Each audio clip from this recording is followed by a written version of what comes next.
Hi guys, welcome back to Channel Weeb Asia. It's Inge Hakase and today's topic is Violet Evergarden, an anime that aired in January to April this year. Like most anime, its purpose is for entertainment. But Violet Evergarden was actually made as the prize to a writing competition. Kyoto Animation gives awards annually, and Violet Evergarden won the only grand prize given in the 10 years since its founding. Works that win awards are considered for an anime adaptation, and Violet Evergarden is it.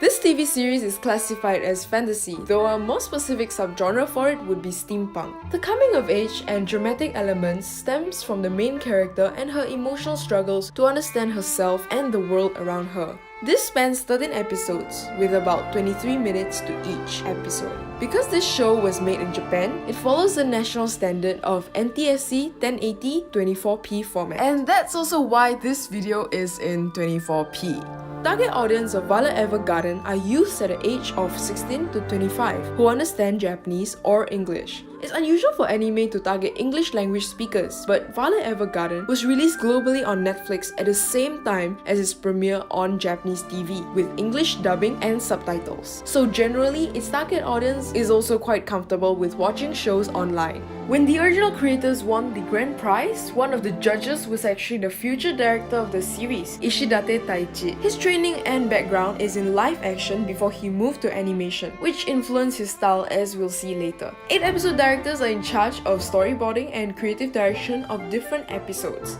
There are 47 key animators, which is a pretty average number for a 13 episode series, all supervised by the chief animation director Takase Akiko, who is the original illustrator and character designer for the original novel. And all this comes under the umbrella of the animation studio, in this case, Kyoto Animation. The studio is actually known for its detailed and well-drawn scenes under a budget, and although they don't specialize in any genre, most of their productions are based on novels and manga, such as Beyond the Boundary, which is also directed by Ishidate. Violet Evergarden's budget is most likely $2 million US, given that it is how much a typical anime series would cost. And judging from the studio's previous works, there's no reason to think that Violet Evergarden would be more or less expensive. The original writer was inspired by letter typists of the past and wrote a story about a 14-year-old girl named Violet who's trying to find the meaning of love and freedom through writing letters for others. And each episode is a short story about events in Violet's journey and how she changed from these interactions. Episodes follow a loose structure, starting with an opening song, followed by the story, and ending with another song. To achieve Violet Evergarden's beautiful visuals, Ishidate's style of animation emulates camera cinematography. There are time lapses and slow motion scenes, camera shake for POV shots, and lots of beautiful lens flares and bokeh. But it takes the best of camera without its limitations. Animation gives freedom in doing scenes that would be impossible in live action, like Violet walking on water in this clip.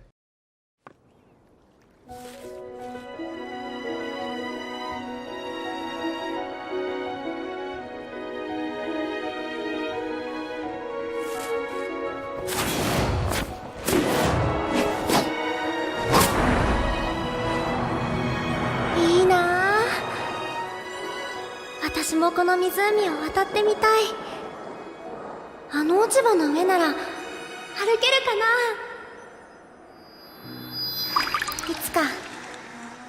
いつかきっと見せてあげるね。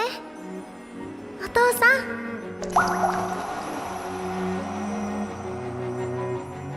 あと何千回だってそう呼ばれたかった。死なないで欲しかったな。生きて大きく育って。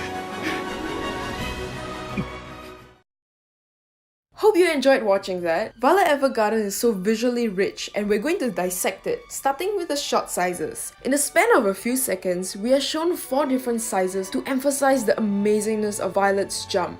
And not only that, we see it from different angles. Even the reflection of the water and the man's reaction. All these different shots give a clearer perspective and offer visual variety to keep the viewer's interest, because we see it on the screen for a good 30 seconds, which in reality would only last 5 seconds. Violet Evergarden also has beautiful colors, but there's meaning to its color palette. For flashback scenes, pastel colors are used and shadows are grey. Compared to present day events, more vibrant colors are used and there's much more contrast in each frame. The change in color palette creates a stark difference that the audience can visually recognize as different scenes. The style also changes during the flashback. Scenes have a really soft and dreamy look, just like how we remember memories. Meanwhile, the present day is very sharp and detailed and looks more realistic to emphasize its very happening element. In fact, this style is very deliberate and directed carefully as seen in this process photo here.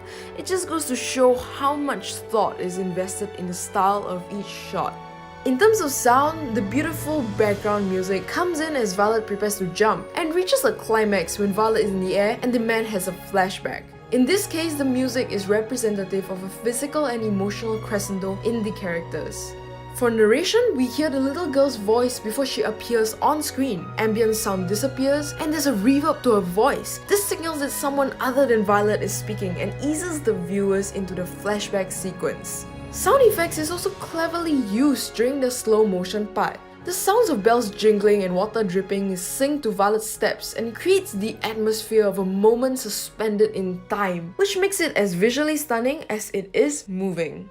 Amazing as it is, it's no surprise Netflix picked up Violet Evergarden. And that's why there are no commercial breaks. Product placement is also not a thing, because the historical setting makes it difficult to sneak in brands. In Japanese TV though, there will usually be ads at the halftime mark, but because this show aired at 6 different TV channels, I can't get the specific commercials from them. However, knowing that Violet Evergarden airs at the midnight block from 12 to 2:30 AM, we can reasonably assume that its target audience of the ads are young people, which actually matches the target audience of the TV series itself. The key difference between a typical anime series and Violet Evergarden is in its international affinity. Unlike anime series that are exclusively meant for the Japanese audience, there's no speck of Japanese writing at all in Violet Evergarden. Why? So that it can be adapted easily into different languages. Months before its release, it already had its international premiere in anime conventions in the US, Germany, and Singapore, which is very rare for an anime series and really pushes its aim to reach a global audience.